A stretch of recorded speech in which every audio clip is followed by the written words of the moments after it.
Olá, eu estava então mencionando a questão da existência de uma herança não intencional, que foi objeto das minhas pesquisas durante 20 anos, não só para as mulheres, mas também para os homens, né?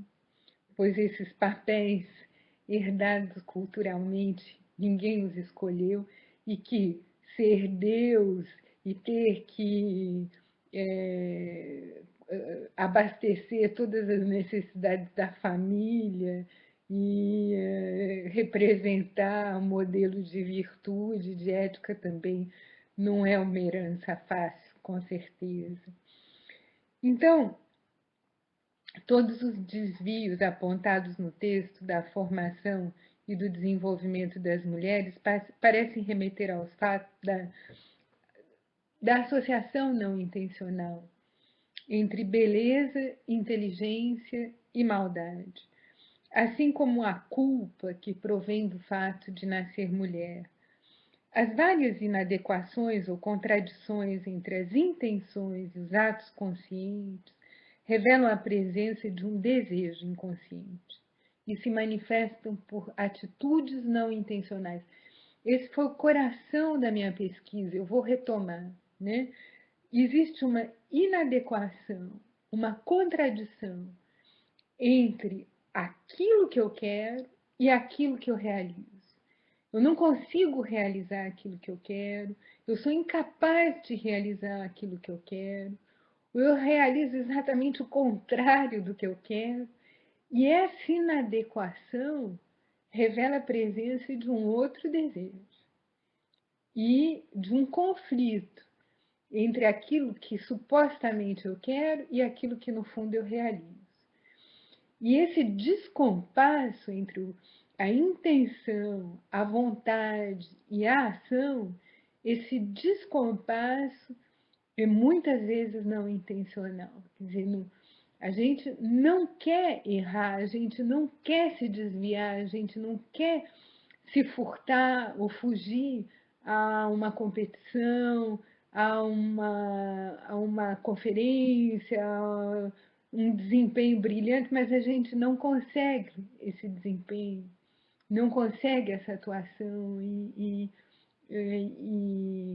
aparece revolta, aparece mágoa, aparece ira, e tudo isso é um conteúdo não intencional que remete a um desejo de outra coisa, do grau talvez, de uma integração, de uma unidade muito mais profunda consigo mesmo e que não passa por esses valores mercantis, competitivos, que nós herdamos socialmente e com os quais nós não nos identificamos. Portanto, esse desejo inconsciente é muito interessante ser estudado. E aí uma ponte entre filosofia e psicologia. No meu caso, estudei muito psicanálise, Freud, Lacan, e vi como, no fundo, a fuga, a ira, a revolta reconfigura a avaliação negativa dos pais registrada no inconsciente. Isso é, se conscientemente nós temos tudo para dar certo, inconscientemente nós somos as culpadas, aquelas que são, seja em francês, Miss Catastrophe, ou em português, Dona Encrenca, né? Mas aquela que finalmente vai trazer a desordem, o caos, a Pandora com sua caixa, a Eva com seu fruto proibido, e, e nós não conseguimos acertar socialmente e entrar nessa competição.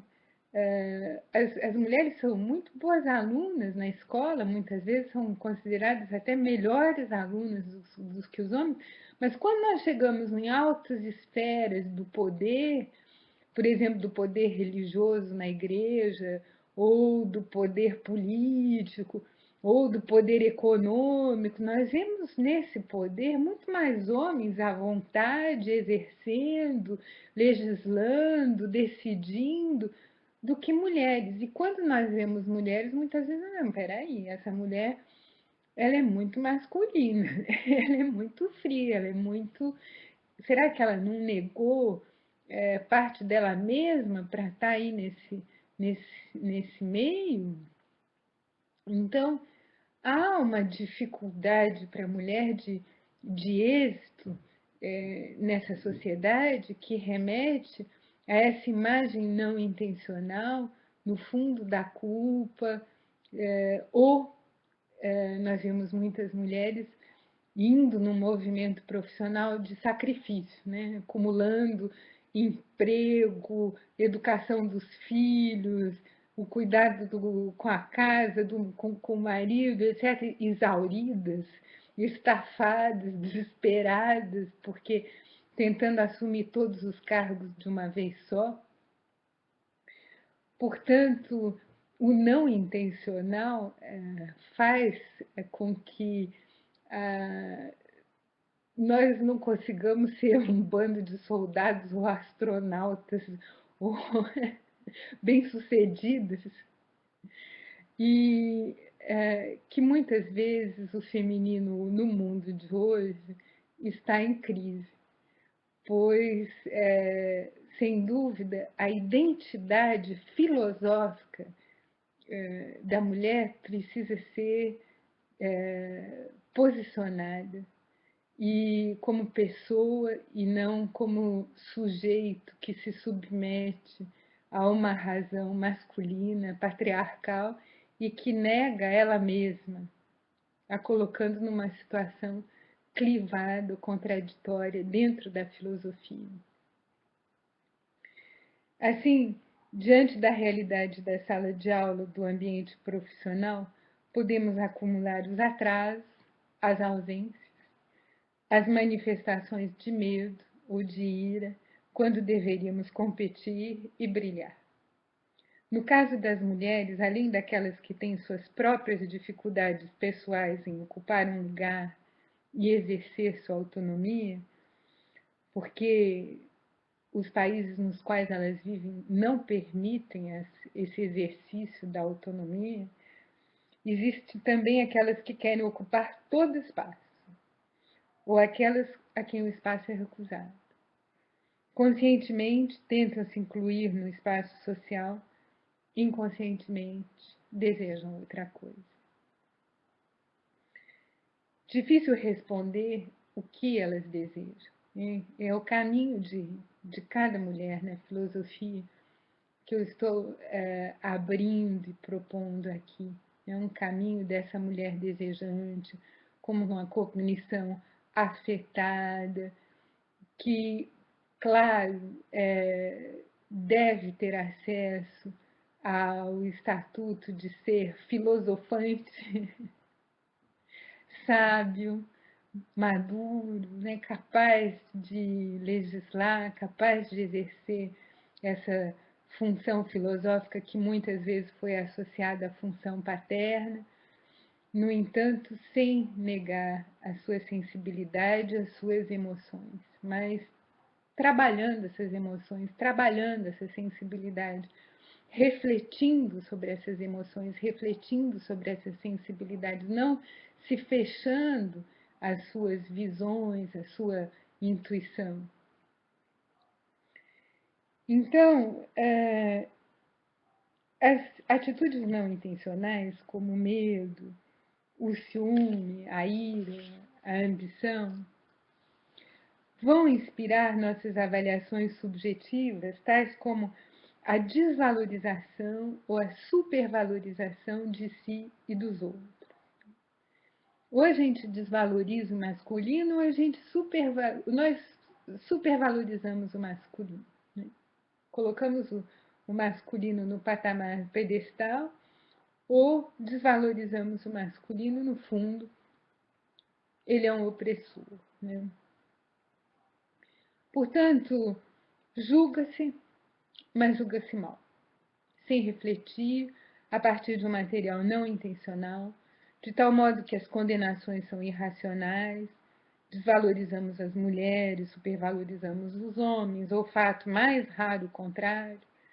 A história humana está repleta de processos arbitrários, de execuções sumárias, onde a lei do tirano, ou fato mais raro, da tirana, é cegamente respeitada e os raciocínios movidos pelo medo de desagradar o tirano e o pavor de arcar com as consequências da desobediência.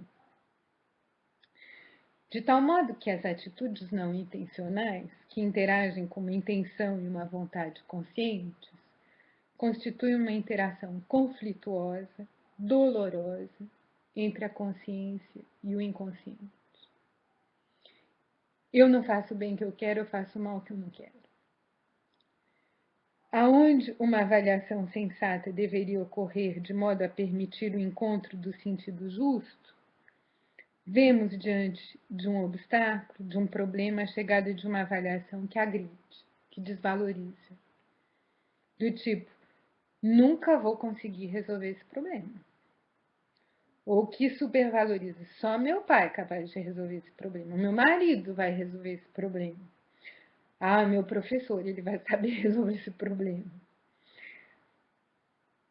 Ou, ao inverso, só eu tirano ou eu tirana posso resolver esse problema, que é a supervalorização. Conscientemente nós queremos nos desenvolver, mas inconscientemente nós chegamos a uma relação de poder e que impede esse desenvolvimento. E, por exemplo, é meu caminho de homem racional contra a sua desordenada sensibilidade feminina. Como encontrar o sentido da vida juntos? E é muito difícil agir sobre uma interação entre um desejo inconsciente e uma ação consciente. Nós vamos precisar, para isso, modificar as representações coletivas que nós temos do papel do homem e do papel da mulher na filosofia. E os fundamentos desses papéis parecem incertos, não intencionais. Assim, frente à tirania, nasceram os direitos humanos. Nós podemos agir indiretamente sobre o medo, sobre a ira, sobre o desprezo, sobre o ciúme, agindo sobre o julgamento que os valoriza e lhes dá espaço.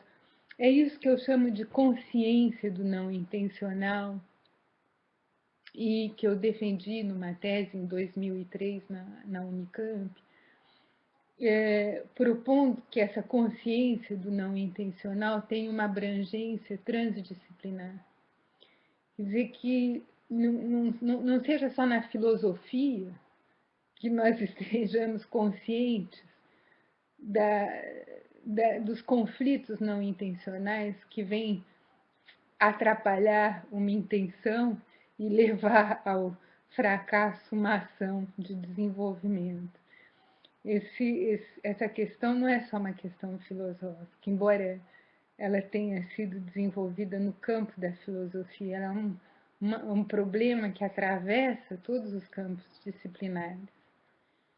Então, esses julgamentos fundados sobre as atitudes não intencionais, que Paul Ricoeur chama de julgamento prima facie, esses julgamentos prévios, literalmente preconceitos, revelam nossa história familiar, social e espelham quase sempre as preferências e os ódios de nossos pais que povoaram nossa infância, no contexto religioso, político, social, humano.